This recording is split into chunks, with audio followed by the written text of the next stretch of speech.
Uppsala. So I will be in the sun again. So welcome to the Leonard Orr Day. We have decided 6 years ago or 5 years ago, after his passing 6 years ago, that we would claim that day to be the Leonard Orr Day.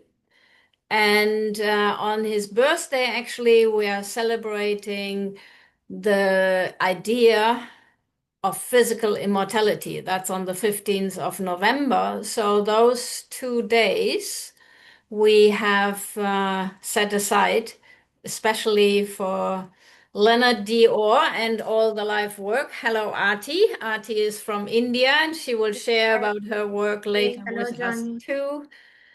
Thank you, everybody, for joining us. I will check if we are live on Facebook. Um, I don't see it yet. So let's see if I can.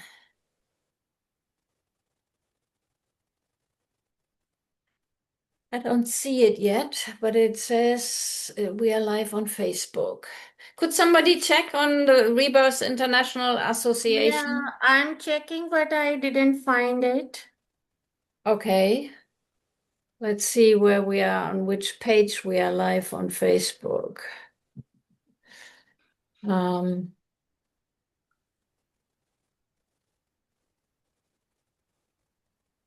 Go to the Rebirth International Breathwork Association page. So Leonard Orr, to many of us, was a real great guy.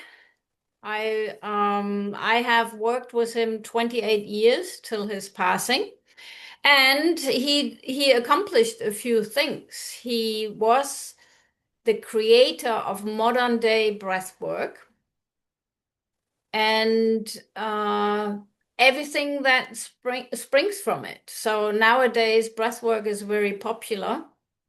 And it all started with Leonard Orr in his bathtub in the 60s. Okay, great. So it's live. Wonderful. Thank you. So Leonard Orr had in his late teens, early 20s, he had a born again Christian experience. So he had an encounter with Jesus, and he was very, yes, surrendering to Jesus. But Jesus told him that he would not be a minister in the church, but for the unchurched, because he also studied philosophy and religion to become a minister. And he didn't know what that mission was till his own experiences that he had with breathing in the bathtub.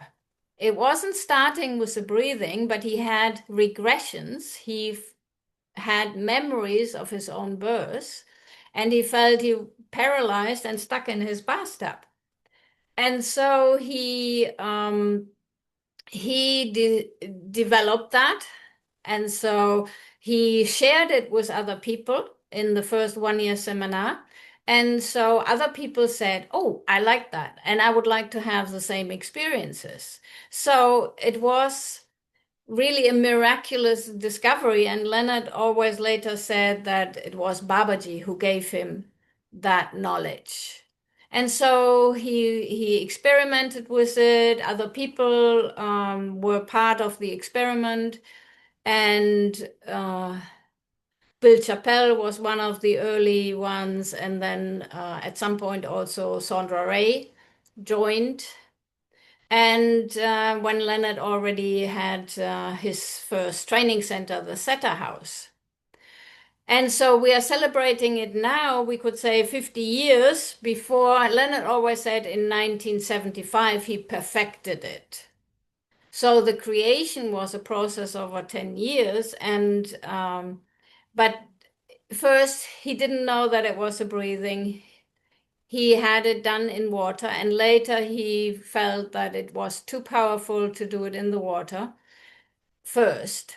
And then he started doing it dry in the beginning of the session so that people could get used to the power that is flowing in their body. Test. I don't know if I'm Oops.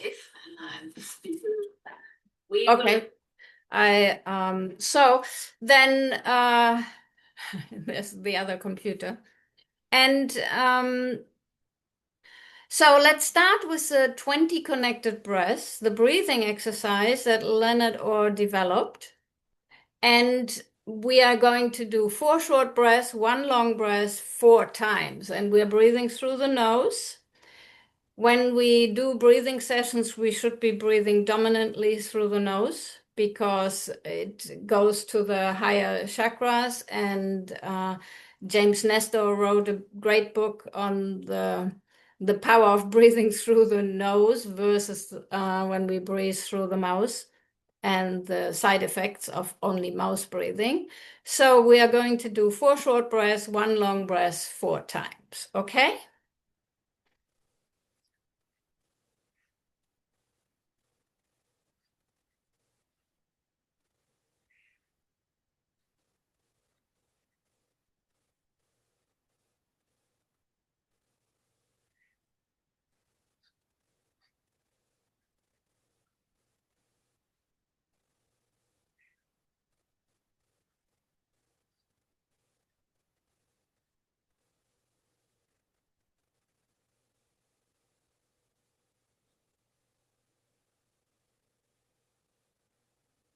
So if you're feeling really tingly right now, then you did well. It just indicates that energy is moving in your body. And there is different types of 20 connected breaths. We're going to do the next one, which is putting our tongue between the lip and the teeth, which moves the jaw forward. So 20 connected breaths with the tongue between the upper lip and the teeth, 4 short, 1 long, 4 times. And it's connected breathing for anybody who's watching and hasn't done connected breathing, meaning there is no pause between inhale and exhale. So let's do that.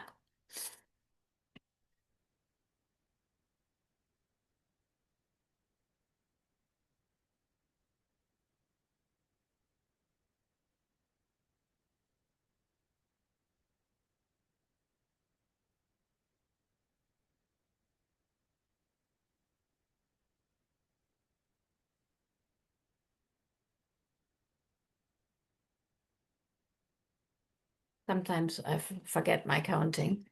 I'm sitting in the sun, so I'm trying to move around a little bit, but without blocking the pictures behind me. And so, rebirthing breathwork. Leonard at some point wasn't sure that he wanted to keep the name rebirthing because he felt the better description of his work was conscious connected breathing. But the word had already taken off, and it describes that we're having an experience going back to our birth, but it's also like a rebirth, like a new beginning of life. And so the word in a double meaning makes sense. So the history of this breathing is that was before he met Babaji, but he had already encountered his first spiritual teacher, Joel Teutsch, who taught him mental mind mastery. And Leonard later, he also called that spiritual enlightenment. So for Leonard, the breath and the mind are the queen and the king of human consciousness.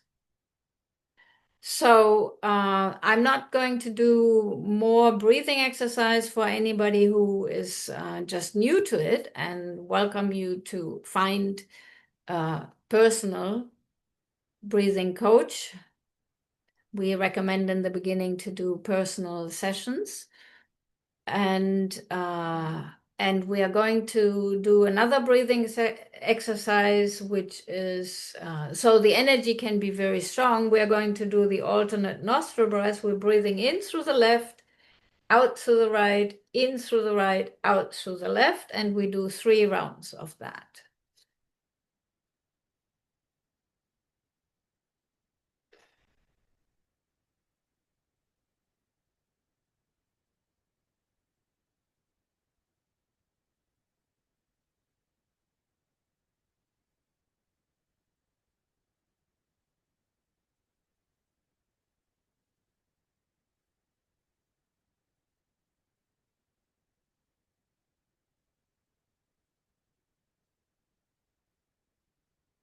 And we do the same, but after each inhale and each exhale, we hold the nostrils, both nostrils closed, and mentally repeat 3 times Om Namah Shivaya, the Maha Mantra.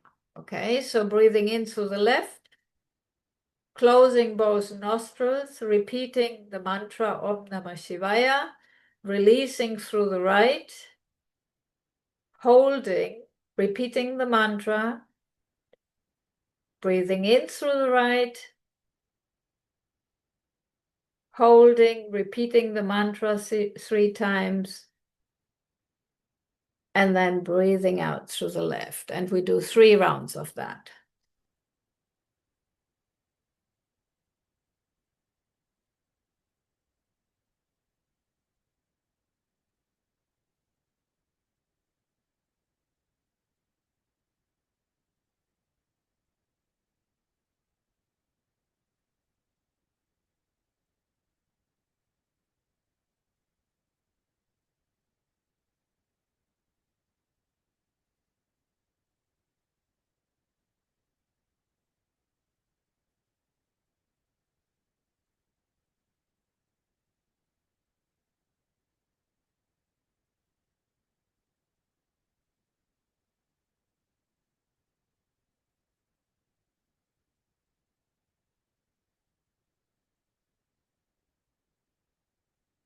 So this is the basic breathing that we can do. We can later do a little meditation with a silent connected breath.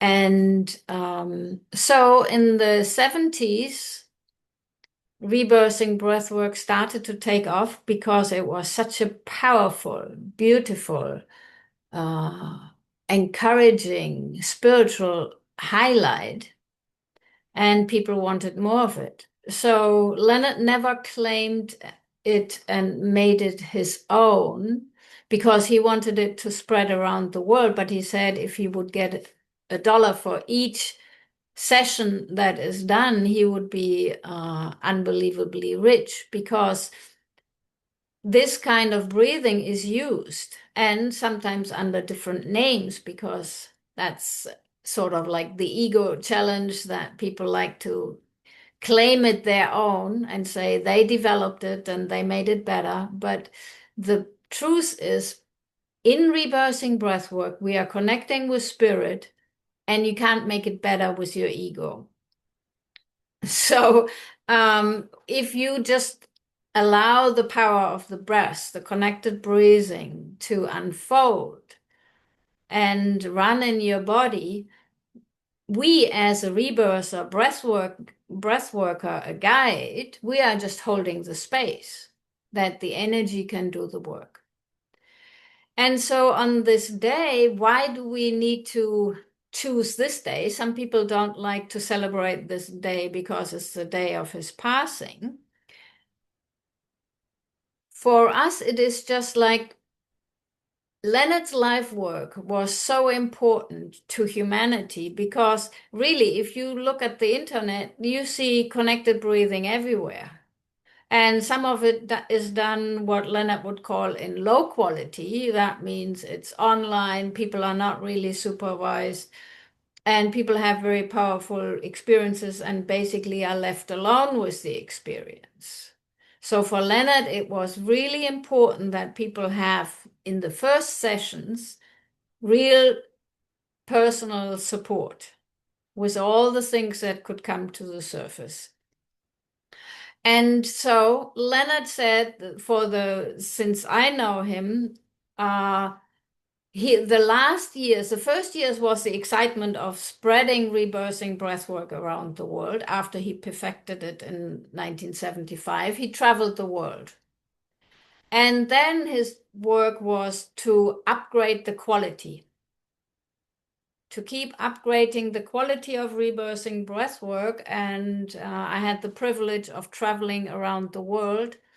And Joanne met him in Australia. And so he went around and nonstop worked because he felt committed to Babaji to help humanity, to raise the consciousness that people are liberated from all their pain and misery. And that's actually what rebirthing breathwork does. So when we honor his life's work and his teachings, we are keeping it also alive, and we're keeping what he put into it also alive. And that's our purpose here. That means RIBA, Rebirth International Breathwork Association, and that also will include Sarah, Dawn, and Peace Arnold tonight at 6 p.m. Central European time. They are still sleeping because it's in the middle of the night in the US right now. So we have different meetings, so we cover all the time zones. So we have India and Australia, and then Central Europe here right now. And then, of course, we have the recording for anybody who wants to watch it. And so my name is Heike Strombach, and I love rebirthing breathwork. It's my profession since 1991.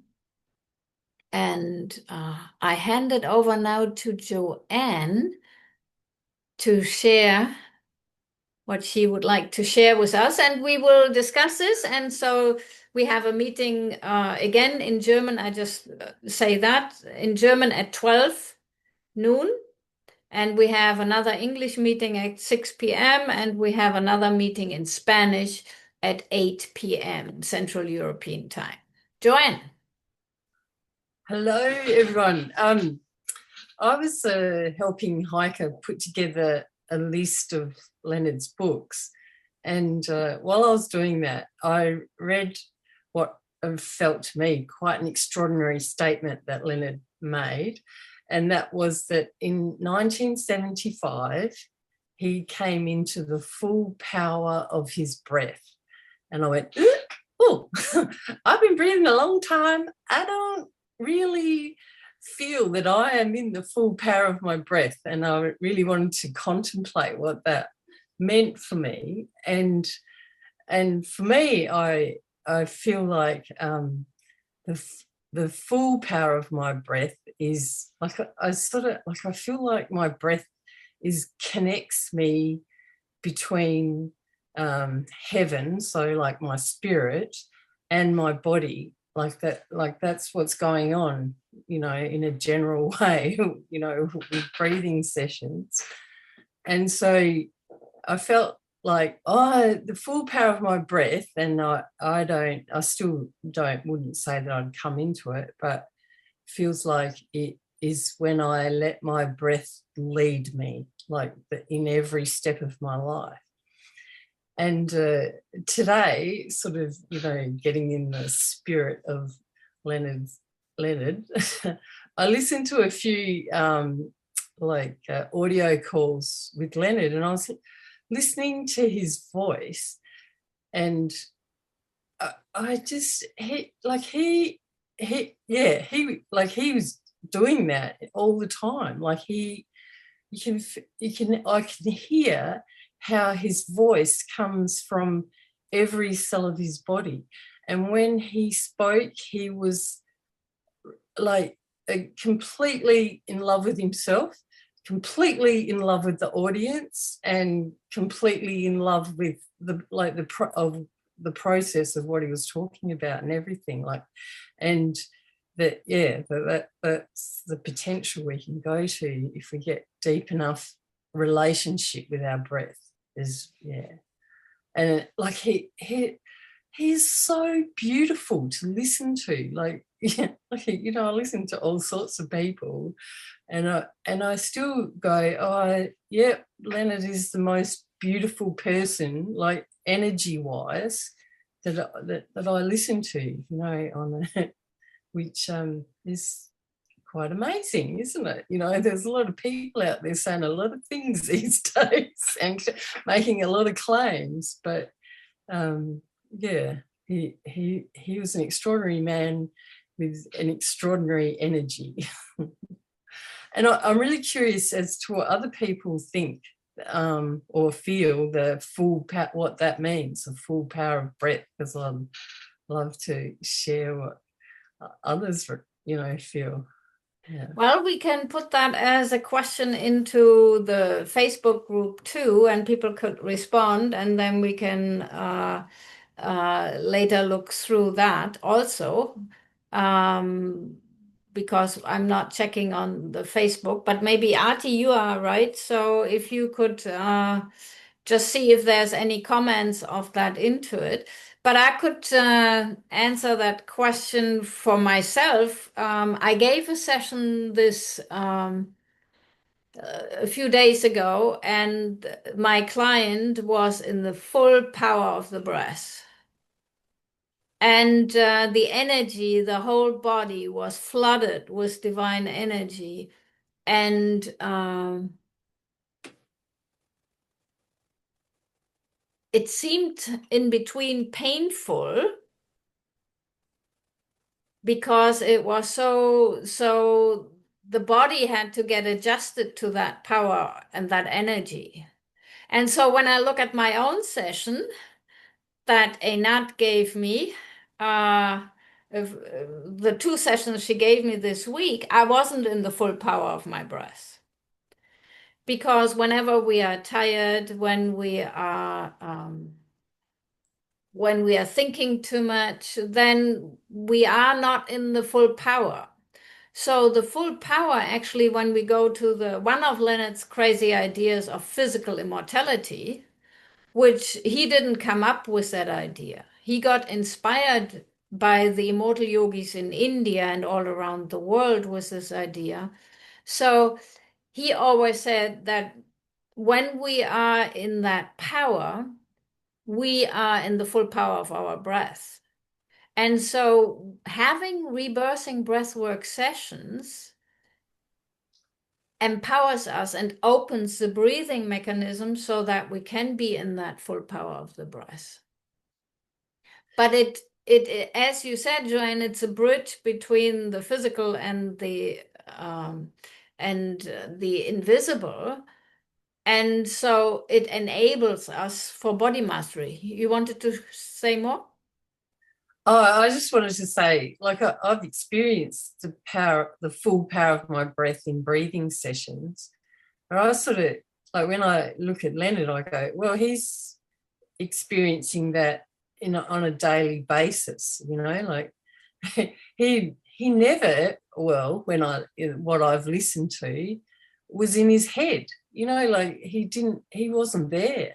You know how most people, like, you know, like we spend like a certain amount of time in our body, but most of us end up whirring around in our head, you know, on it every day, I would say.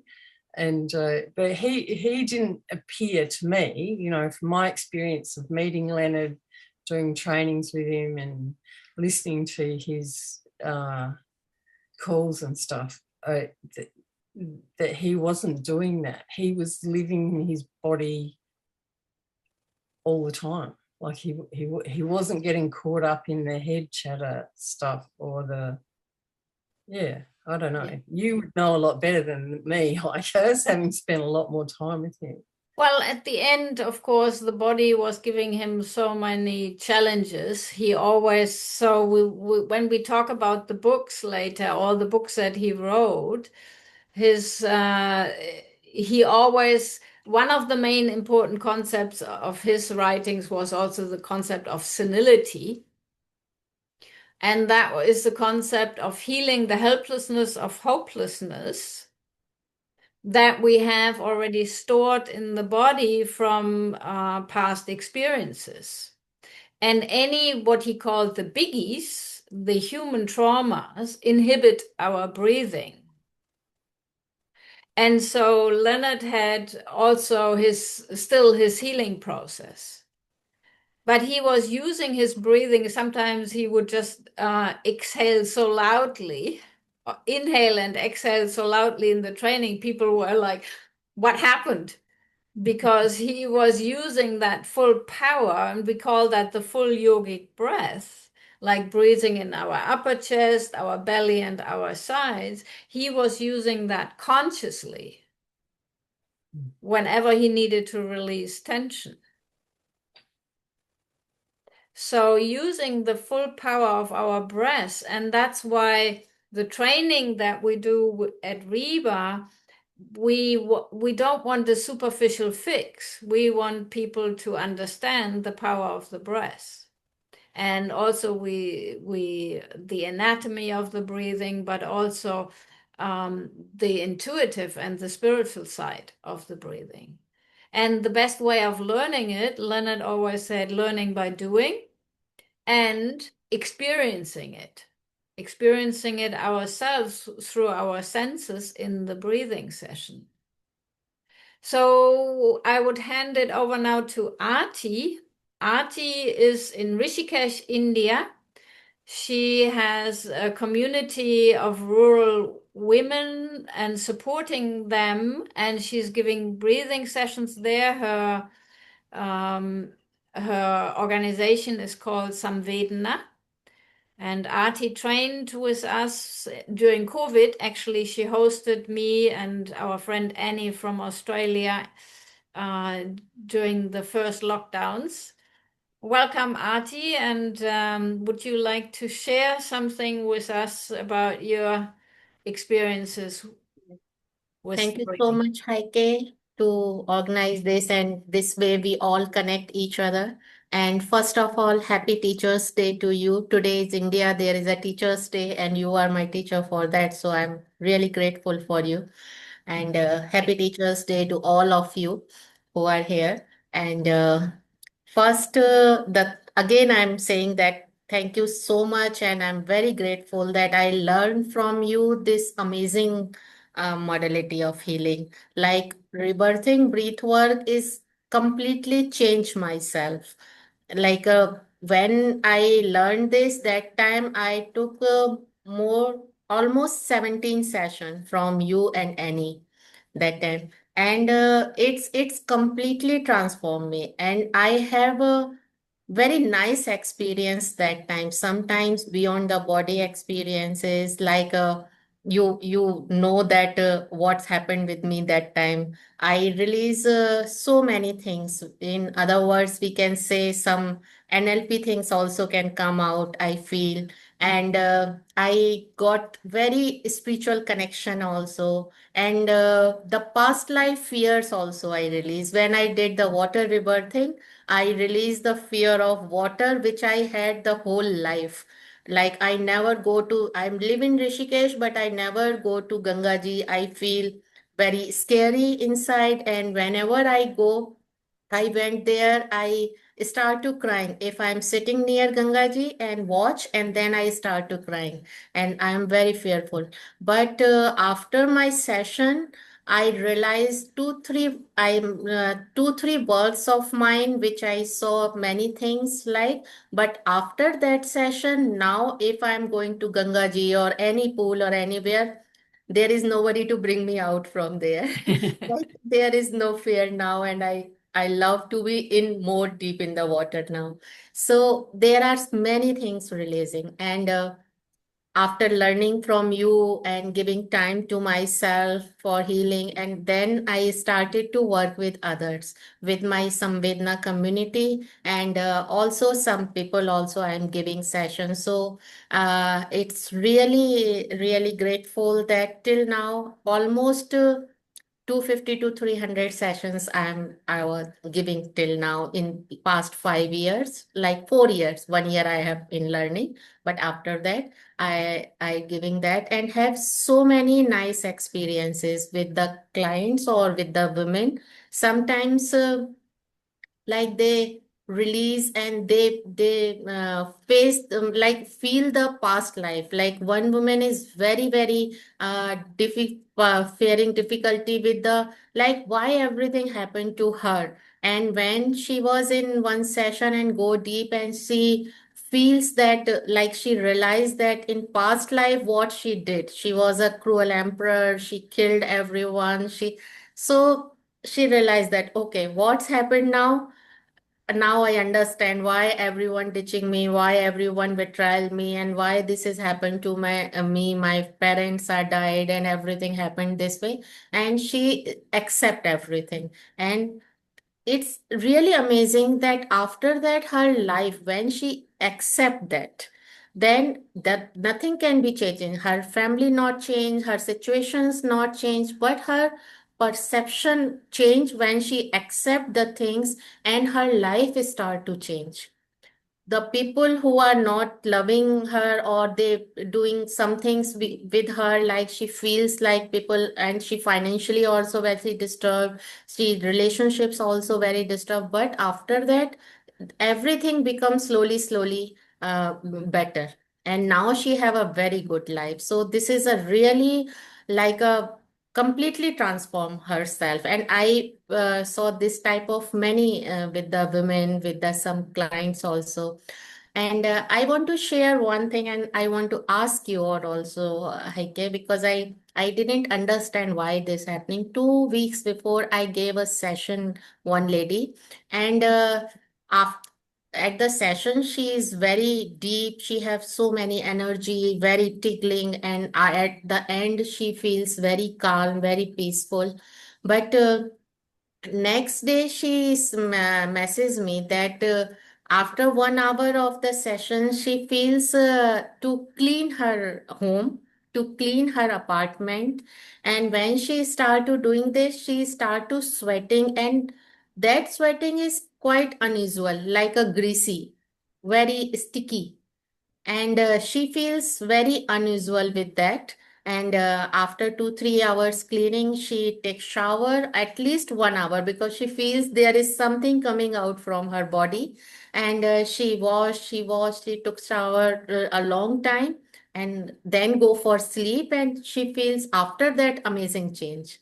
So this is a till now in last past years what I am reading, heard, or what my own experiences.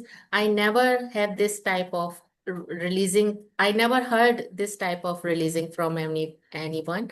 So this is really mm, a different thing for me also, and I want to share with you, and also want to ask you, like, yeah, Well, so the breath is the one organ of detoxing, but another organ of breathing and detoxing is also the skin.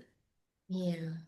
So the skin also breathes, and the skin also releases energy, and we can also receive energy. So that's why the bathing is so important, because through the pure water that we are soaking in, we are also exchanging the purity of the water and the toxins from the body. So that's why we like to have fresh water or go into the sea or into the river to cleanse and purify.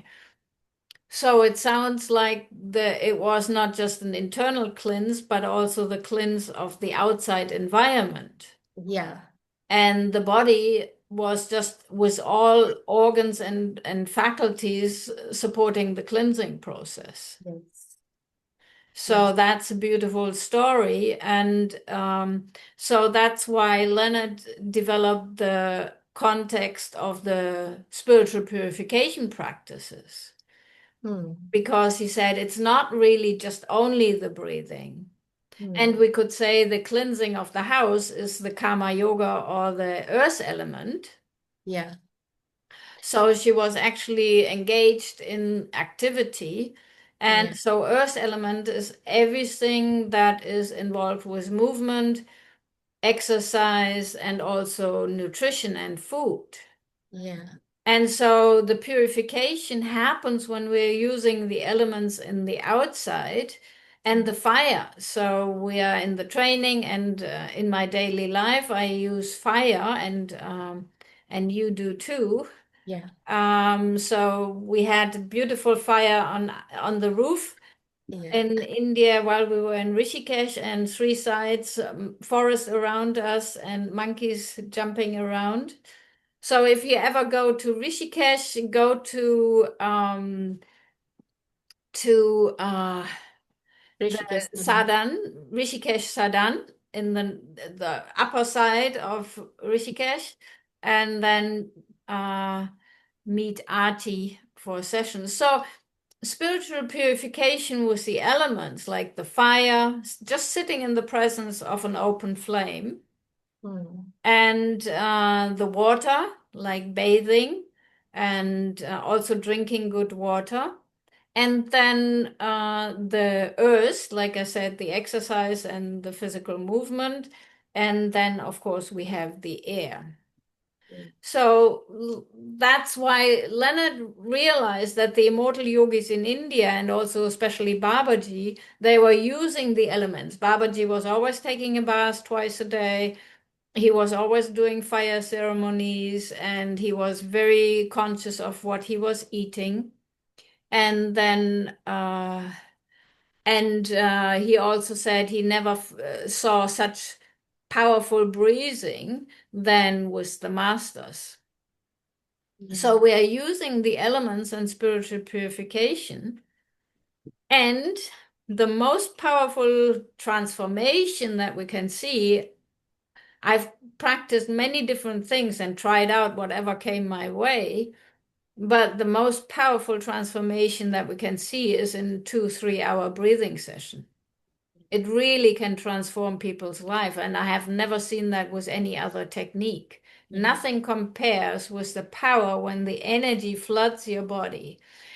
And like you shared some experiences, when people are going through such a deep transformational process, they should not be alone. It shouldn't be in the first session, shouldn't be online where, nobody's there to hold you in that space. So find somebody, and that was Leonard's biggest concern. The first session, when you're really getting yourself baptized with the breath, do it in a safe environment so that you don't get frightened, that you can complete the energy cycle. That's most important, that you're not left in the middle of it, that you integrate all the transformation that happens, and that you that it can transform your life. So that was the most important thing for Leonard, because he felt we are accessing such deep material, such deep memories of our shadow, and also our golden shadow, that is our potential. We are accessing the dark side, but we're also accessing the light side. And we deserve care and support during that time. So that's how the profession of the rebirthing breathworker got created. So Leonard basically created a new profession. And then at the same time, we are doing counseling.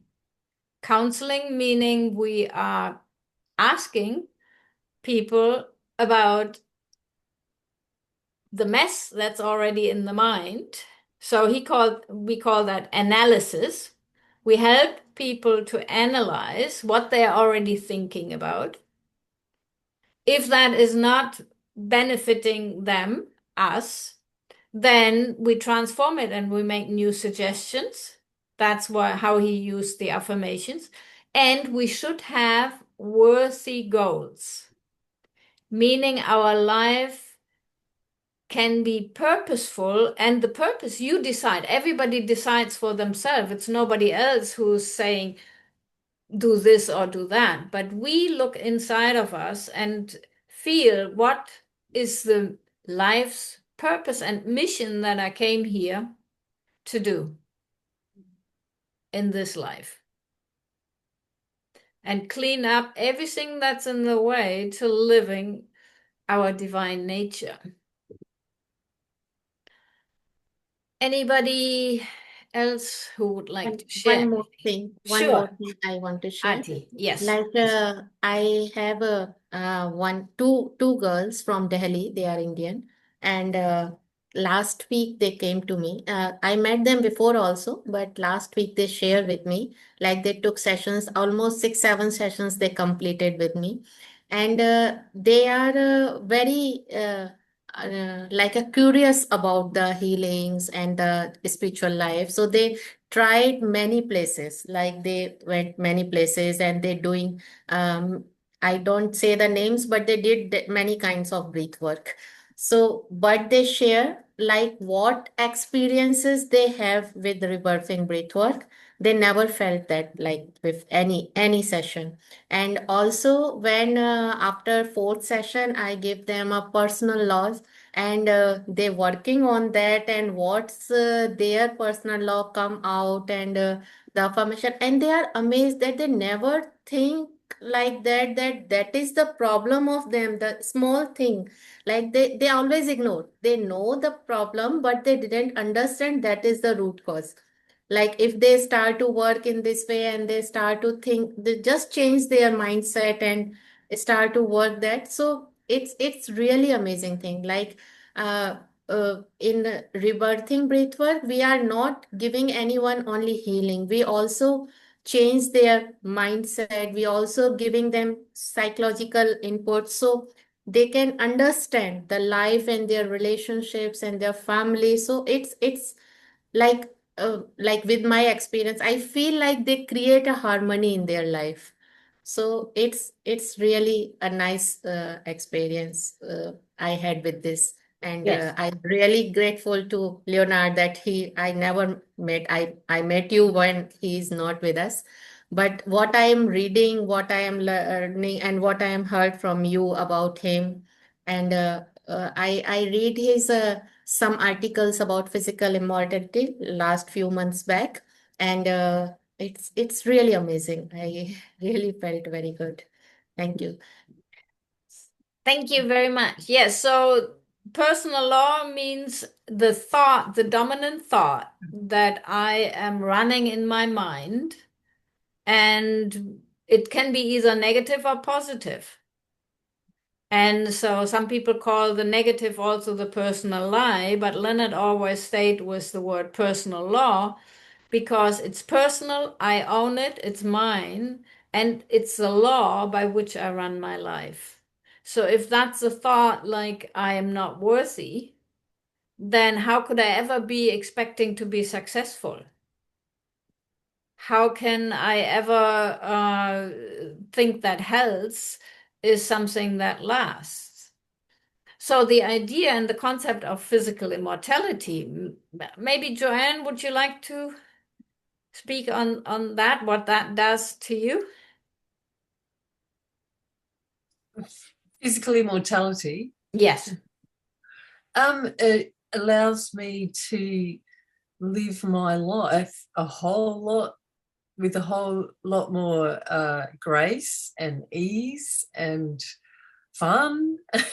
Like just to walk around thinking that you're going to die is like such a sad way to live. And when I first heard it from Leonard, I didn't really actually hear it from Leonard. I heard it from elsewhere. Just like it just went oof. And like at first, I probably, and like this is like 30 years ago or something, I probably started off going, it was a way of avoiding my fear of death, to start thinking about physical immortality. But even that doesn't matter, because as you follow the track down, all those things will come to the surface. And it's one of the foundational things that helps my life get better and better all the time. Yeah. It's one of those ones. It's one of the pillars, you know. Thank you. Yes, so the idea of physical immortality, Leonard realized that we are running around what Freud called, Sigmund Freud called it the unconscious death urge. And the unconscious death urge is the fear that there is a threat out there that could kill me. There's something out there that has power over me, and I'm not in charge of this. And we blame it either on God, who takes people out of life, or circumstances. For Leonard, healing the death urge. So when we talk about some of the books that he wrote, I will go through a little list. So just to encourage you to look for those books, and some of them might be difficult to get. But this unconscious death urge is what is in the back of our mind, in our shadow. And it's that basic fear that it could be ending anytime without my permission. And how could we ever be completely happy and healthy if we are having that intense fear in the back of our mind? We can suppress it, but it's still there. So even if we don't make it, Leonard also used to say, and obviously he didn't make it in this life, but every time you work on it, each lifetime that you work on it, we are working on healing the fear, the powerlessness, the victim consciousness. And the death urge basically is just victim consciousness, that I'm not in charge, that somebody else is in charge.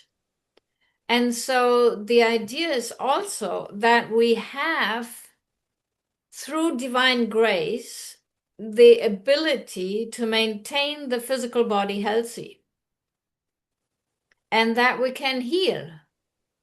And if we can heal everything, and so that's mainly what Leonard wrote about, how do we heal all that stuff that we accumulated over lifetimes?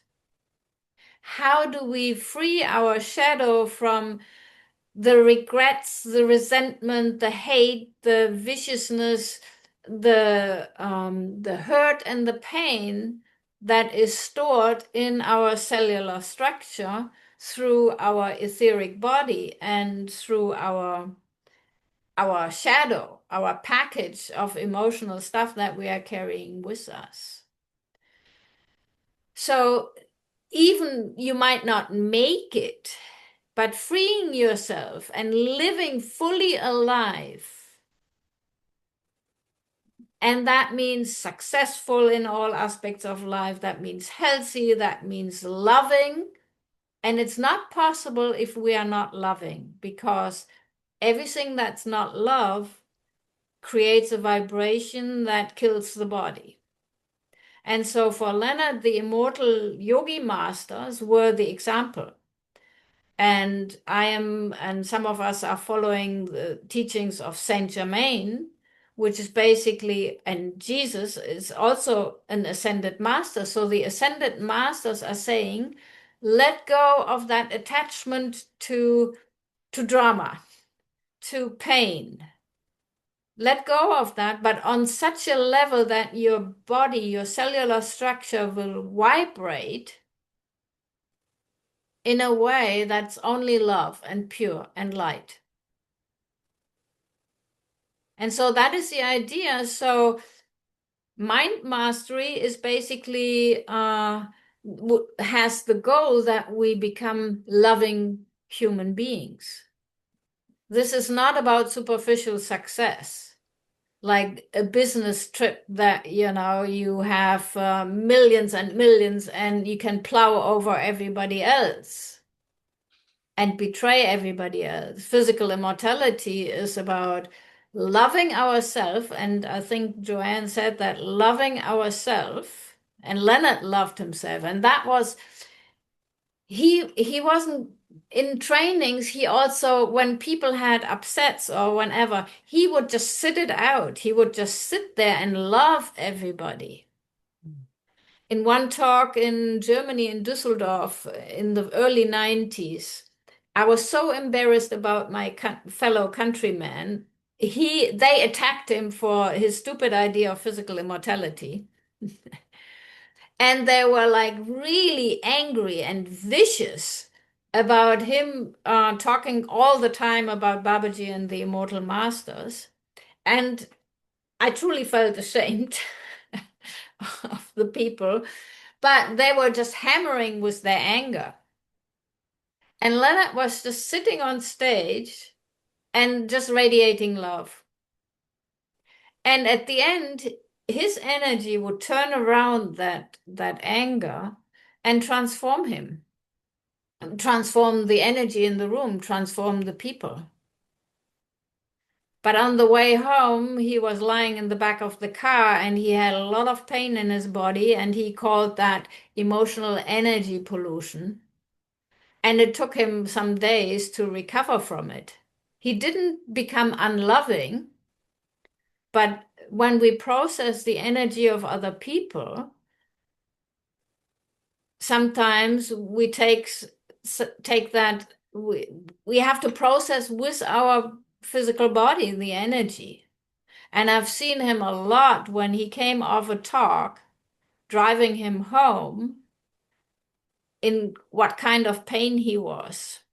So that's why he wrote so much about emotional energy pollution, because he could feel the impact and the transformation of the energy. And all of us, I think, when we live in a city, when we go to public places, when we do a healing session, we can feel our energy picking up some of that pain and processing it. And that's love. There's nothing wrong with it. That's love. So we just have to stay loving and then hit the bathtub and do the fire and do the purification practices. So I think, and some of us think that that's one of the reasons why he did not make it in this life, is because he never stopped. He never stopped working. And he was saying, I should be going into a sabbatical. I should stop working now. But he felt called to always participate and support people. And so then it also created financial pressure when he wasn't working too much. So he did a great sacrifice. And what he needed really was to just get off, go someplace where nobody is around, and do his spiritual purification practices. And he was aware of that. And then when there were too many diseases, he also didn't have the capacity to really realize in what kind of danger he was in. There was too much going wrong already. And so for me, that was a big tragedy, because I never thought that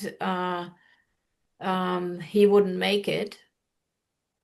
And so I hope that in the next life, because I'm sure he wants to come back, because he loves life, and he loves us, he loves his people, and he's guiding from the other side right now. And he is in sessions with my clients, and I can feel what he tells me to do. So I don't miss him, because I feel his guidance around me all the time. But I think he might come and have more more space somewhere and go into nature and purification. Anybody would like to share anything right now before I go into the books that he wrote? Kim, of course. Kim from England, Kimberly. Hi. Yeah, no, I would just like to share actually something that Joanne asked about experiencing the fullness of the breath. And for me, in sessions that I either give or give myself or receive, it feels like there's a moment where there's like this moment of breaking through the struggle and just allowing and surrendering to the breath, that then it's like the breath starts to breathe itself. And for me, that's like, it feels like being alive at its purest form. And I've had experiences where I've actually felt like I've given birth to myself, and also given sessions where I've seen people like they're moving through the birth canal, but they're kind of, they're experiencing their birth from a place of like no trauma. It's they sort of breathe through the patterns of the trauma, and then it's just experiencing this pure bliss and I guess orgasmic energy is the way to describe it. That kind of fizzing and bubbling and just being purely alive through the breath. And it's just it for me, I've done a lot of trainings in alternative therapies, and nothing can touch this, the shifts from it and just that feeling. I think most of my life I've searched for that feeling of peace, that feeling that you get after a session of breathing for a couple of hours. I really don't think that anything else offers that, or if there is, then show me. So that was just to answer your question, Joanne. So Thank you very thank much, you. Kimberly. Yes. So I will go through the book list and just read you the titles and maybe say a sentence about each book and when it was written. So Joanne has already made the groundwork for that. And so he participated in the writing of the book Rebirthing in the New Age. That was also in the 70s, 77 with Sandra Ray. Because she was one of the early rebirthers, and she wrote a great book. It has fun stories in it. Leonard felt it was a little bit some imagination in it too about him, but you should read the book. I think you can still get it as a used book. And so then many books about physical immortality. And so the book Physical Immortality, The Science of Everlasting Life, he actually said Babaji added. That's a book where Babaji has, I didn't have it here right now, but he gave the book to Babaji, and Babaji threw it in the corner. And Leonard always said Babaji's job was to demolish our ego. And so then Babaji added the book, and it got published, and Leonard gave it for free to anybody he would meet. So he had the book printed. So Babaji, of course, picked up the book, but first Leonard was so proud of the book. Then Babaji gave him a little teaching not to be too proud of things, but it's a great book. And it has stories about Babaji and stories about physical immortality. So this book was a gift that Leonard made to Babaji. And Babaji personally handed it back to him and edited it together with him. So that's one of the early books in 1980. So Babaji was still in the body till 84. So then he had a book on breath awareness. So demolishing our egos is the game of life. so that we become truly, fully, divinely inspired. So the breath awareness book is around 1975, because it also talks about the birth of his first child, his daughter. And so he was very inspired, and he would write all the time. He was always writing. So whatever idea he had, he put it into writing. And especially, so Leonard was married 3 times, so especially his second wife worked a lot. Isabel, she worked a lot on helping him to publish the books and to type them and write them all up.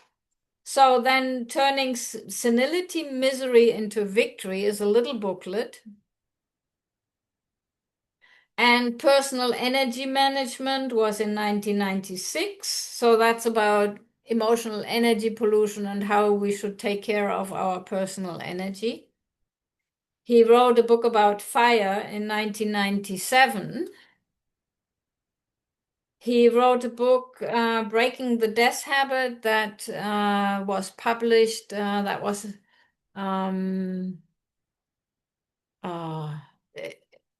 that's still available, I think, on also on Amazon. And then he wrote about healing cancer, because he had cancer since I met him. So in the late 1980s, he already dealt with cancer. So anybody would have given up long, long before, but he maintained his physical body healthy and alive during all these years. So he had a lot of physical challenges that he had to deal with. And he published the new Rebirthing book in 2002. The Common Sense of Physical Immortality. It's earlier, I think, than 2004, but and he wrote the Owner's Manual of Human Beings. And so that is basically the book about the practices. And we used to give those books away also. Wherever we went, Leonard would give in books away. And he paid them, he printed them, and then he would give them away. So he felt he wanted to inspire the whole world with these ideas. Then he added all his articles. He kept writing articles all the time, and he called them then Creative Ideas for a Better Life. And there is 3 volumes. You have them upstairs. Maybe you could show the book Physical Immortality, the one with Babaji's picture on the top. And so then Fanny van Leer wrote a book that's called Manual for Rebirthers. And that's basically all of Leonard's ideas and how we use them in the trainings. So that's a good book to have, because it's a brown cover of the book.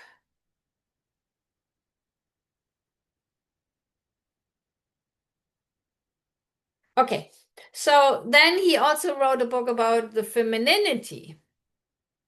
And he called the book About Your Femininity by a Man. And it's about the power of menstruation, the spiritual purification power of the menstruation as the blood, the union of the elements. And he wrote a book about Bhatraji, 2,000-year-old immortal yogi.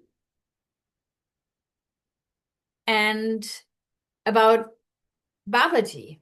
So Bhatraji is the story of Bhatraji is he was a king of all India, and he received the gift of the fruit of immortality. And there's different versions of it, but one version is that he gave the fruit to his wife, his young, beautiful wife, because he thought he didn't want to live without her. So she would stay beautiful all the time. If you don't find it, it's okay. And so then, but she had a lover, and she gave the fruit to the lover. And the lover didn't want to eat the fruit. He had also a lover and a prostitute, and the prostitute gave it back to the king because she felt she wasn't worthy of eating the fruit. And so then the king received the fruit again, and he found out the way that it had taken. And then he also left his kingdom disillusioned and went into the forest and ate the fruit. And he still has an ashram south of Delhi in Sariska Forest. We used to do lots of trainings there, and he has a beautiful ashram where people train and come together in their practices of physical immortality.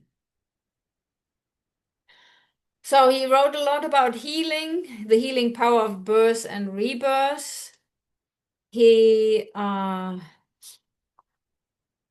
So healing cancer. And then he had lots of books about money. So about dividends, the new renaissance, how to make democracy work, and government without taxes. He wanted to eliminate taxes and deaths because there's two things. What is unavoidable is taxes and death. And he felt that he wanted to free humanity of both. And then neighborhood representation and divine economics. And of course, what we always work with is the prosperity consciousness consultation. That is a great little book. We will do that in all trainings to analyze our thoughts about money and financial success. So he covered basically in his writings all aspects of life: health, relationships, love, and then, of course, financial aspects of life. So that was just a little summary. And he had committed to Babaji to send out the newsletter, which we are still doing regularly, so that he would inspire people. Any questions about the books or any comments about the book?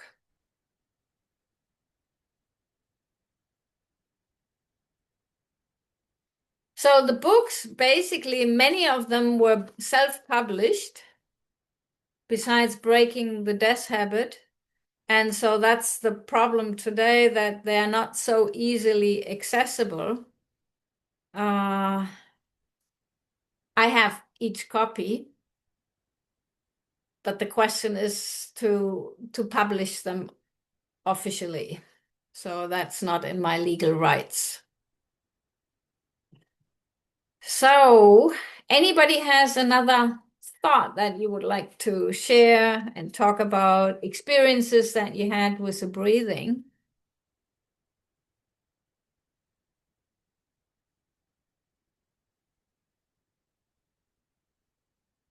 Okay, I'll do a little meditation, and the meditation will be with the silent connected breath while you think of anything that you would like to share. So let's do the silent connected breath, meaning we are doing 4 short breaths, 1 long one, so gentle and so softly that there is no sound on inhale or exhale. And we can close our eyes, and I will guide you through a meditation. So don't stop with 20, just keep doing the 4 short and the one long breath. And the breathing is so gentle and so softly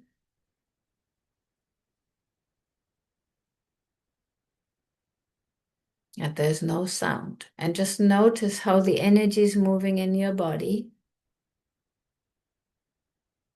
4 short breaths, 1 long one, connected silently, softly, and become aware of your energy.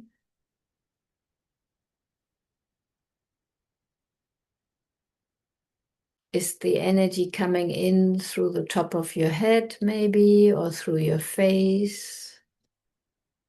Is it going up or down? You're breathing purely divine energy.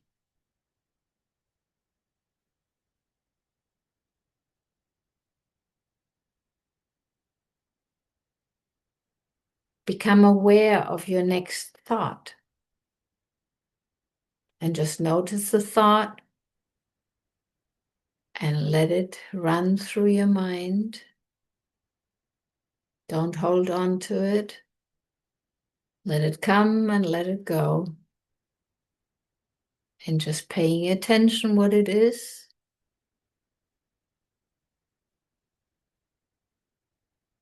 Is the quality uplifting, constructive, or not? Just pay attention to the quality of the next thought. Keep doing the 4 short and 1 long breaths.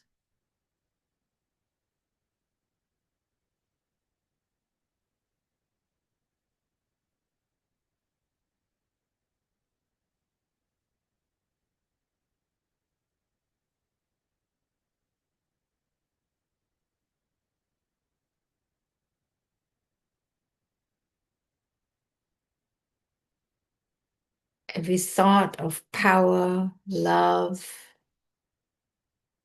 beauty is divinely inspired.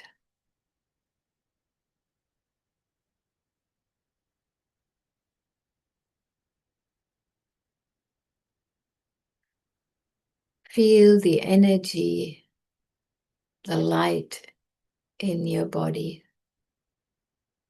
Every cell of your body is vibrating and tingling with divine energy.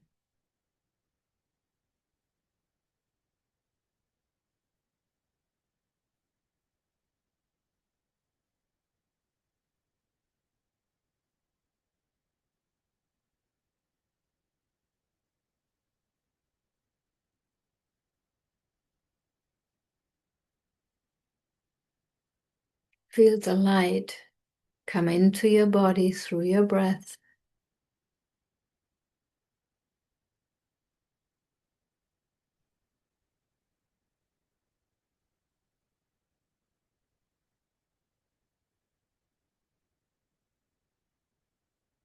You are immortal till you prove otherwise. You are a child of God.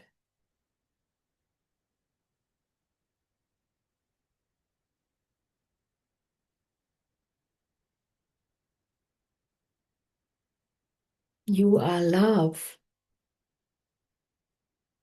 power, peace, harmony.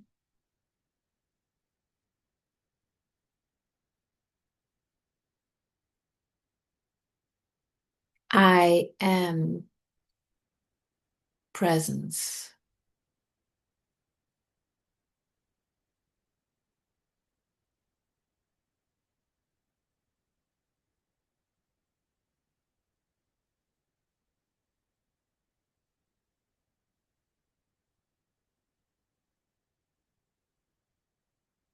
Feel that love and that light tingling in each cell of your body.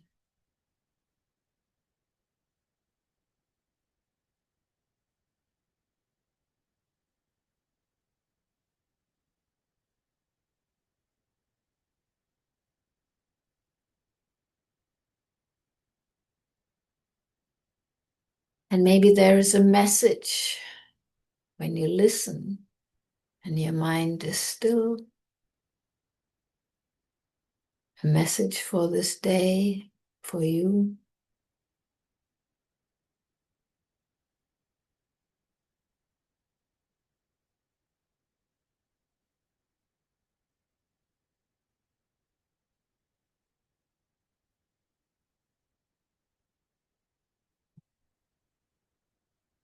And when you received your message, you can come back and do 3 deep, noisy breaths and come back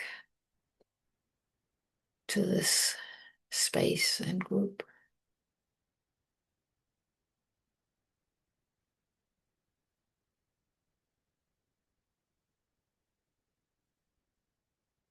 Take deep, noisy breaths and come back now.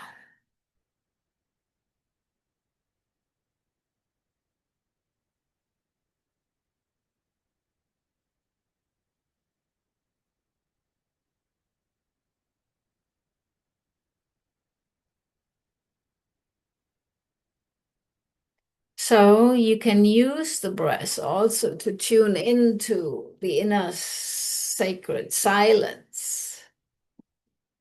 And it's not just about working with our shadow, but it's also connecting to our higher being. Anybody would like to share anything else?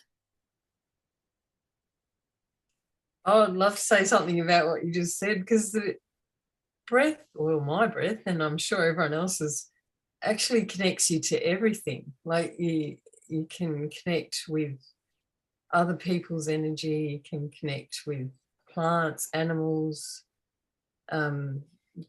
general societal energies, planetary energies. It's all available through breath. I noticed when you started talking about physical immortality that like the vibration lifted a lot in the group, and it made me think of this story. Like at Leonard's trainings, like we'd start off in the morning and like it would go around a circle reading physical immortality affirmations, and you got a group of 30 people or something and they're all reading affirmations, and you could feel the energy of school trauma come up every time, about having to stand there reading these affirmations. But you could also feel underneath that the huge lift in vibration of everyone from even just saying these thoughts, even though, probably half the people there at least didn't believe them. The actual speaking of physical immortality affirmations is a huge, a really easy and way to raise vibration. Like just talk about that concept just goes whoosh, the energy goes whoosh. So yeah, I just wanted to share that. Thank you. So to share a little bit more about Leonard D. Orr, his middle name was Dietrich. He always said, as his mother was German, and also his father was from Scotland. And he understood the German trauma, meaning that Germans put rules more important than people, like things that you're allowed to do and not allowed to do. And every culture has a trauma. So him traveling the world, he also understood the basic trauma. And so he called the religious trauma, like every religion has a trauma.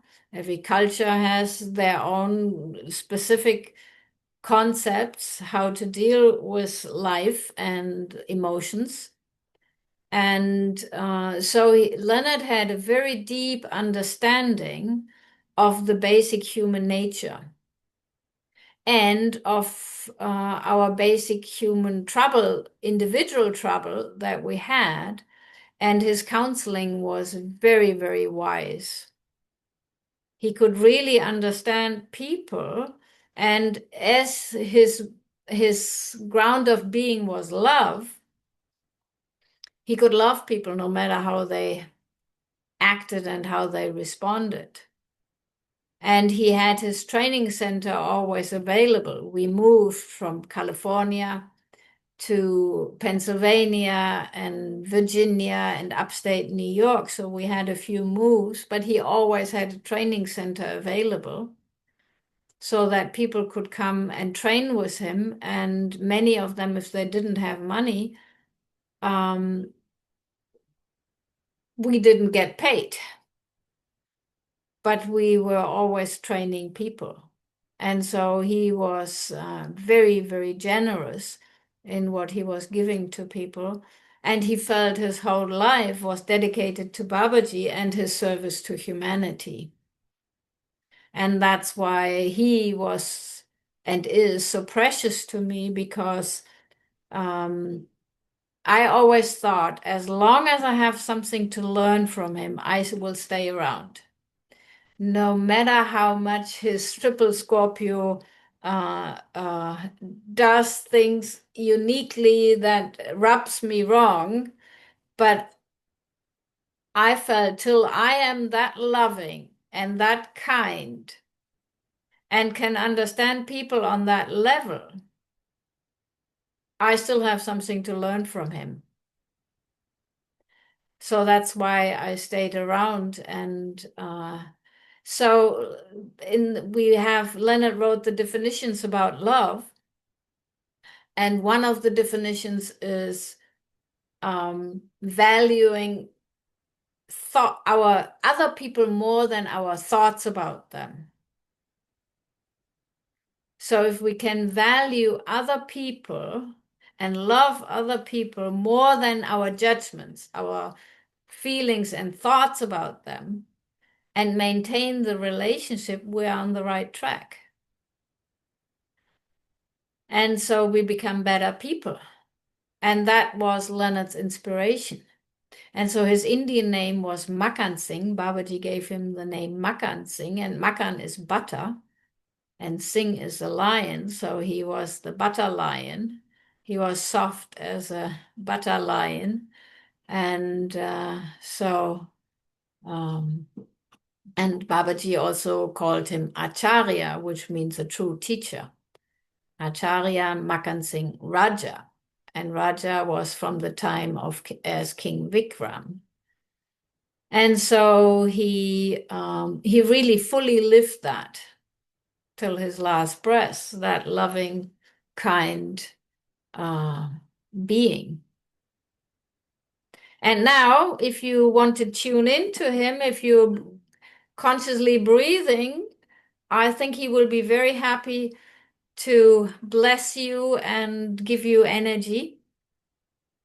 And so on that, anybody would like to share anything about this before we finish the call now? Joanne, anything to finish? When you just said that, I just picked up on Leonard just then, and he loves these days. He loves that we get together and talk about him and talk, he's very happy. Yes. It keeps his mission also moving and alive and on us. Everything that he has done and contributed to life. And just looking at the breathwork movement, not anything, other concepts, just that breathwork movement, what a big movement that is. Yeah. And he deserves the credit for that. Kimberly.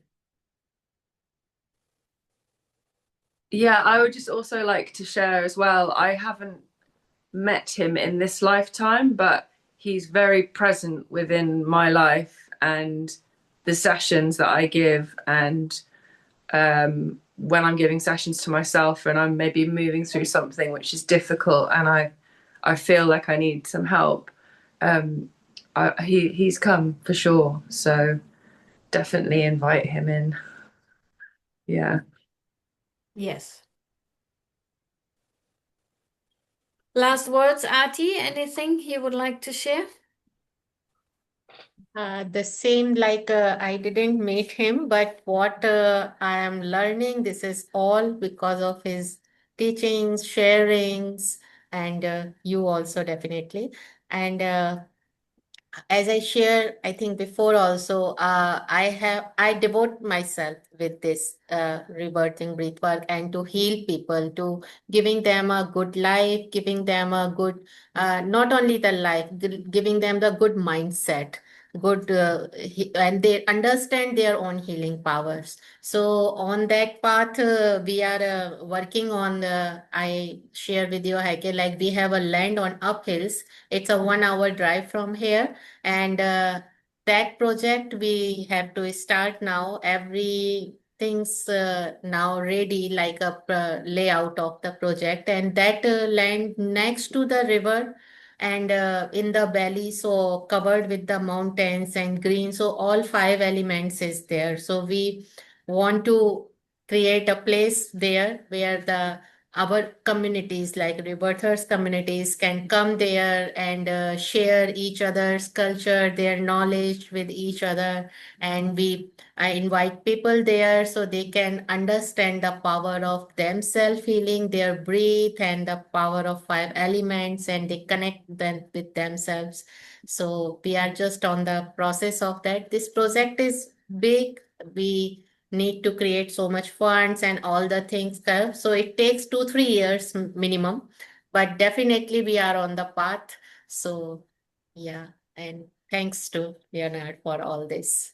He giving us a way of to living like. Thank you, dear Artie. Thank you to everybody here. And thank you for everybody who will be watching this. And so again, we have a meeting at 12 in German. We have a meeting at 6, another meeting today in English at 6 p.m. Central European Time. And we have another meeting in Spanish with Armando and the Spanish community at 8 p.m. Yes, Leonard was a very unique guy, and he deserves our love and honor, and for all the inspiration, all the love that he's been spreading around, and the pure joy of breathing. And Om Namah Shivaya, and connecting many, many people with Babaji too. So not to forget that. He was an ambassador for Babaji all the time. And so Thank you for carrying the flame as well, Heike. Yeah. It's my great pleasure, and I want to thank Joanne and Sarah Dawn and Peace Virginia Arnold and Kira, who is now in Australia, and the whole community, everybody who's created space and created good energy and transformation through the breathing and through Leonard Orr's teaching. Om Namah Shivaya, and see you in the next meeting. Sure. Bye. Ciao.